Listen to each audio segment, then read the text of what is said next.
Flying together, साथ में उड़ना। ऐसी क्या चीज़ें हैं जो आप अपने माता पिता या अपने टीचर के द्वारा कई कई बातों को नहीं करते हो सकता है सुबह में जल्दी उठना, या फिर होमवर्क बनाना, या फिर स्कूल बैग को पैक करना। क्या होगा अगर आप अपने से बड़ों की बातों को नहीं सुनोगे? तो हमारी आज के क्लास में हम लोग यही बात करेंगे, फ्लाइंग टुगेदर। एक समय की बात है, एक जंगल में एक बहुत बड़ा पेड़ था। उस पेड़ में बहुत सारी शाखाएं थे जो कि चारों ओर फैले हुए थे। वहाँ पे जो है वहाँ बहुत सारे वाइल्ड गीज़ रहते थे और उन्हें वहाँ बहुत ही ज़्यादा सेफ, सुरक्षा फील होता था। उन सारे के सारे गीज़ में एक वाइज ओल्ड बर्ड था, एक बहुत बूढ़ा लेकिन बुद्धिमान गीज़ था। उसने क्या देखा कि एक छोटा सा क्रीपर जो है वह पेड़ के नीचे था। तो उसने सारे के सारे पक्षियों को बताया कि क्या तुम वह क्रीपर को देख सकते हो? चलो हम उसे बर्बाद कर देते हैं।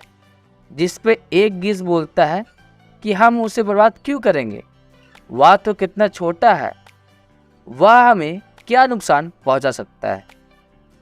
जिस पे वाइस ओल्ड बर्ड बोलता है, मेरे दोस्त यह छोटा है, इसलिए हम इसे ख़त्म कर देना चाहिए, क्योंकि जैसे जैसे यह बड़ा होगा तो ये बहुत ज़्यादा मजबूत और मोटा हो जाएगा और इसे ख़त्म करना मुश्किल हो जाएगा। जिस पे एक गीज़ बोलता है वह मोटा हो जाएगा तो क्या होगा, एक क्रीपर हमारा क्या ही नुकसान कर सकता है।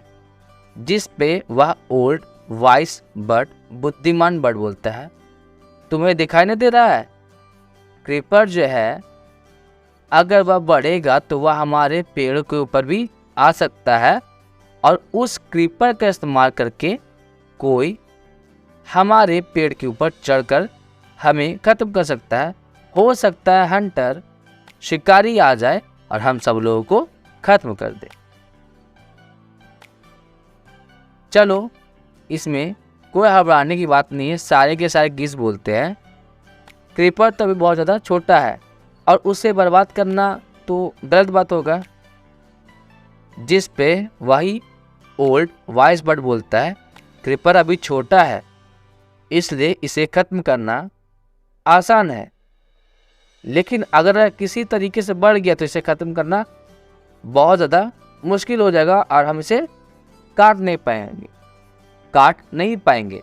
जिस पे सारे के सारे पक्षी बोलते हैं ठीक है देखेंगे, लेकिन कोई भी उस क्रीपर को ख़त्म नहीं करता है और सारे के सारे लोग उस ओल्ड बर्ड का जो बात था उसे भूल जाते हैं। जैसे जैसे समय बढ़ा, क्रीपर जो है वह धीरे धीरे करके बड़ा होने लगा और पेड़ के ऊपर चढ़ने लगा और अब तक वह इतना ज़्यादा मोटा और शक्तिशाली हो गया कि वह पेड़ के ऊपर तक आ जाता है। एक समय की बात है जब सारे के सारे गीज़ जो है वह खाने की तलाश में गए हुए थे, तभी अचानक से उस जंगल में एक हंटर, एक शिकारी आ जाता है और वह अपने मन में बोलता है अच्छा तो यही रहते सारे के सारे वाइल्ड गीज़। एक काम करता हूँ, अभी मैं यहाँ जाल बिछा देता हूँ और जब वह शाम को आएंगे मैं उन्हें पकड़ लूँगा। तो क्रीपर जो है उसका मदद से जो हंटर है, शिकारी जो है वह पेड़ पे चढ़ता है, उसके सबसे ऊपर वाले एरिया में जाता है, अपने जाल को फैला देता है और नीचे वापस आ जाता है। जैसे ही शाम होती है सारे के सारे गीज़ जो है वह अपने घर वापस आते हैं और उन्होंने नेट मतलब जाल की ओर ध्यान नहीं दिया था और जैसे ही वह पेड़ पे बैठते हैं सारे के सारे लोग जो है उस जाल में फंस जाते हैं। और वह अपने आप को बाहर निकालने की कोशिश करते हैं, लेकिन ऐसा नहीं होता है।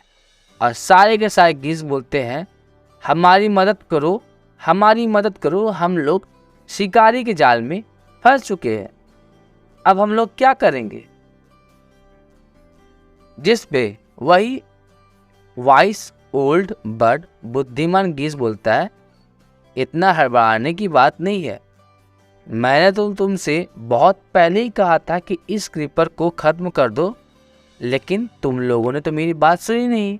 अब देखो क्या हो गया, अब कल सुबह क्या होगा, शिकारी आएगा और हम सबको मार देगा। तो सारे के सारे बर्ड्स जो है वह रोने लगे और कहते हैं कि हमें माफ़ कर दो, हमें आपकी बात सुनना चाहिए था।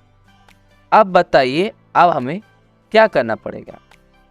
जिस पे वही ओल्ड वाइज बर्ड बोलता है, मेरी बात को ध्यान से सुनो, जब शिकारी आएगा तो हम सब लोग ऐसा करेंगे, ऐसा दिखाएंगे कि हम सारे के सारे मर गए हैं। तुम लोगों को कुछ नहीं करना, बस जैसे ही वह ज़मीन पे गिराता है ऐसे लेट जाना जैसे कि तुम लोग मर चुके हो। वह धीरे धीरे करके हम सबको ज़मीन पे फेंक देगा, और जैसे ही लास्ट गीज़ जो है वह ज़मीन पे फेंकेगा, हम सारे के सारे लोग वहाँ से उड़ के चले जाएंगे। सारे के सारे गीज़ बोलते हैं हाँ बात सही है। अगली सुबह होती है और शिकारी पेड़ पर चढ़ता है, और पेड़ पर चढ़ने के बाद वह गीज़ को देखता है और वह बड़बड़ाता है, क्या सारे के सारे मरे हुए हैं। तो वह एक एक करके जितने भी गीज़ है उनको ज़मीन पे फेंकने लगता है। जब तक सारे के सारे गीज़ को वह ज़मीन पे नहीं गिराता है, सब लोग वैसा ही काम करते हैं जैसा कि उस ओल्ड वाइस बर्ड ने बोला था। और जैसे ही सारे के सारे नीचे आ जाते हैं, सब उड़ करके वहाँ से चले जाते हैं। और जो हंटर है, वह शिकारी है, वह बहुत ही ज़्यादा आश्चर्यचकित हो जाता है, और क्योंकि अब वह पेड़ के पूरे ऊपर वाले हिस्से में था तो वह कुछ कर भी नहीं सकता था। अगर हम बात करें इस कहानी के बारे में, तो इसे लिखने वाले शिव कुमार है, और शिव कुमार ने इस कहानी को पंचतंत्र से लिया था, जिसकी एक स्टोरी का नाम था आ वाइस ओल्ड बर्ड। तो आपने देखा किस तरीके से अगर हम अपने से बड़ों के कहने को नहीं मानते हैं तो हमारे साथ क्या क्या हो सकता है। हमारे बड़े जितनी भी बातें हमें बोलते हैं वह ज़्यादातर हमारी भलाई के लिए होता है, लेकिन हमें इस बात का अंदेशा नहीं होता है, और तब तक अंदेशा नहीं होता जब तक हमारे साथ कुछ गलत ना हो जाए।